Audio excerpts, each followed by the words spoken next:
Well, welcome back to episode 2 of recapping old trades. And I feel today is a great time to, now is a great time to recap this trade, one of my favorite trades to talk about, and I've been wanting to talk about it forever now, ever since we started the podcast. And we're going to be recapping the trade that sent Shea Weber to Montreal and PK Subban to Nashville that took place on June 29th, 2016. I feel now is a great time to talk about it because all the pieces have basically stopped. And we're going to be talking about it, how it changed the landscape of hockey, and maybe who won the trade. There's going to be a lot to this, so I hope you guys enjoy, and make sure to leave a like and subscribe if you do. But anyways, let's continue on. So PK Subban and Shea Weber, this trade definitely sent shockwaves around the NHL when it happened. There was a lot of turbulence going on in Montreal with PK Subban, but that's not the topic of today's video, and it's been covered a lot, so I'll just gloss over that. So let's get into the stats. PK Subban's stats with Nashville were pretty good. 211 games played, 130 points, 95 assists, and 35 goals, excuse me. They made the playoffs 3 out of 3 years he was there, and his furthest they made it was a Stanley Cup Finals loss in 2017 to the Pittsburgh Penguins. So he played very well for Nashville. I really liked watching him. I was pretty upset when he was traded, but that's kind of changed over time. We'll get into that in a minute. But yeah, it's just a very fun,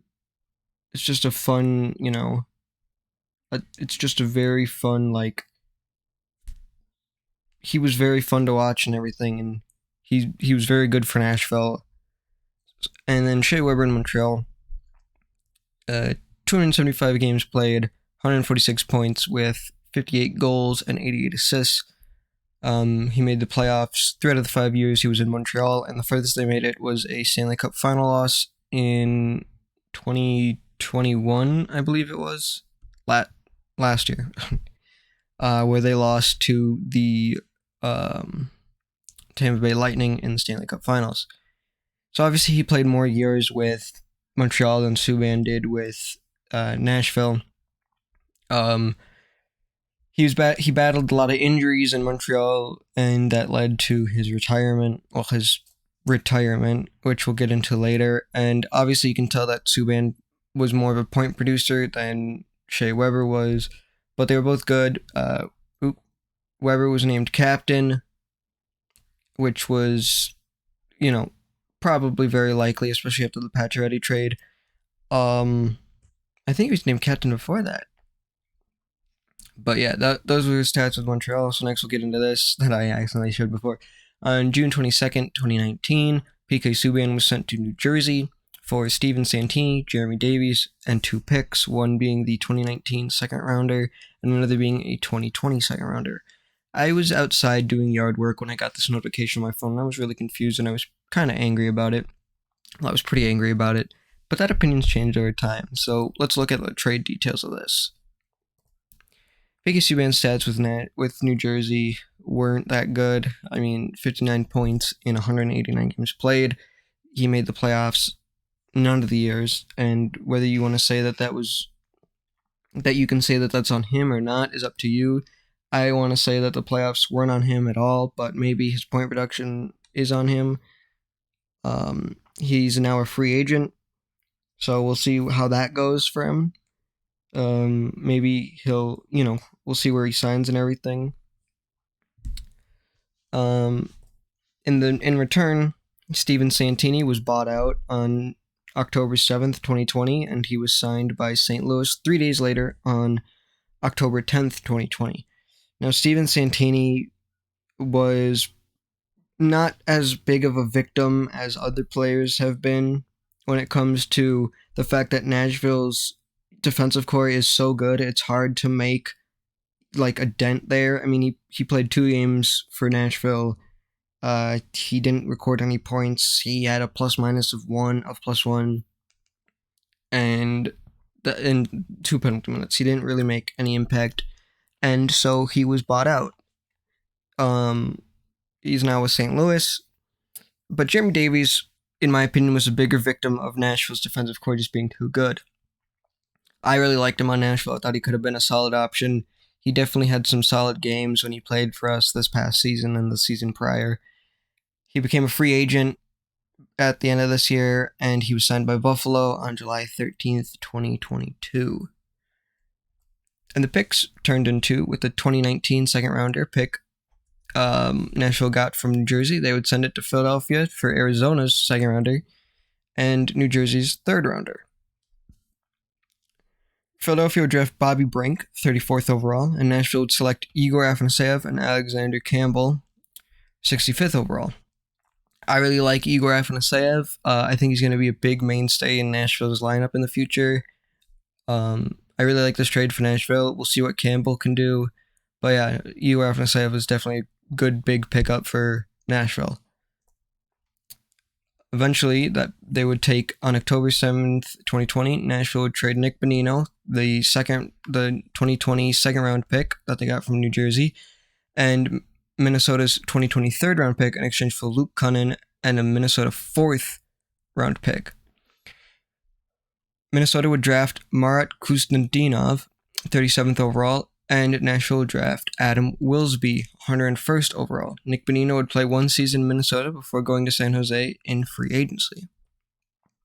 With the third round pick Minnesota got from Nashville, they'd trade it and a 2025th for a 2023rd from Detroit. Minnesota would draft Damon Hunt, 65th overall. Detroit would draft Emil Viro, 70th overall, and Alex Cotton, 132nd overall. Alex Cotton wouldn't be signed. After Shea Weber unofficially retired this past year on October 26, 2021,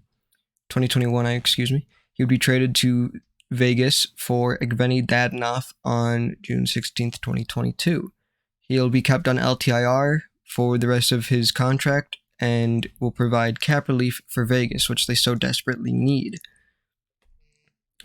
After 2 years with Nashville, Luke Kunin would be traded to San Jose for John Leonard and a 2023 third-round pick. Luke Kunin's stats with Nashville were 41 points in 120 games played. He wasn't the best always. I liked him, but he stopped producing. He always felt snake-bitten to me. He had a lot of clutch goals in the playoffs, which really cemented his place for a while, but he had to be dealt for cap relief and such, and John Leonard was signed to a cheaper deal. So after 6 years and many trades, the question now is who won the trade and how did this trade change the landscape of hockey? In my opinion, when it comes to the baseline trade of Shea Weber for PK Subban, I'm going to say that was probably even. They both made the Stanley Cup Finals.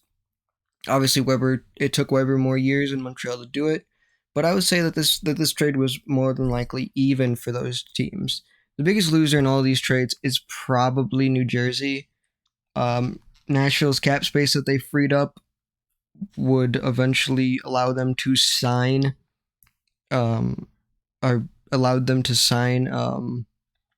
Matt Duchene, who had struggled the second year and somewhat struggled the first year, but really stepped it up this past season. So yeah, it was definitely this trade still is one of the biggest trades in recent history of the NHL, and it kind of showed that teams such as Nashville, even when they sign big players like Shea Weber, if it needs to happen, they'll trade him. And the reason for Shea Weber's unofficial retirement is he loves Nashville, so he's not going to retire and screw them over with the cap penalties, so that's why he'll be kept on LTR. Plus, he retires, he doesn't get that big payday. So, in my opinion, Montreal and Nashville came out dead even in this. The team that didn't was New Jersey. Now, it'll take a bit to see what develops from, maybe some of the other stuff. But as of right now, it seems like this trade is done. Nashville definitely got a lot of good out of this with, Igor Afanasyev, the being able to sign Matt Duchene, eventually being able to sign, you could say that the freeing up the $9 million and then only having to pay Duchene $8 million, maybe freed up cap space for some other players. So yeah, I guess we'll see it. Nashville hasn't had PK Subban for a while, but this will be the first year that Montreal's officially doesn't have Shea Weber either on the injured or on the roster at all. So I guess we'll see. But this trade has been one of my favorite trades to talk about because a lot of people want to say that it was this way or that way. But no, I think that both players worked out for their teams very well. This was definitely just a good trade. Both players are loved by their new teams, and I would say that both players are loved by their old teams as well. I know Shea Weber really is, and I would assume PK Subban is. I don't really tune into Montreal that much, but yeah, this trade is definitely one of my favorites to talk about. Just seeing PK how electric Subban was in Nashville, and just seeing us go to the Cup Finals was very fun. He was definitely something that Nashville needed. He brought a lot of presence and energy, and Montreal definitely needed Shea Weber. It was a big shakeup that both teams needed. And so that's my thoughts on it.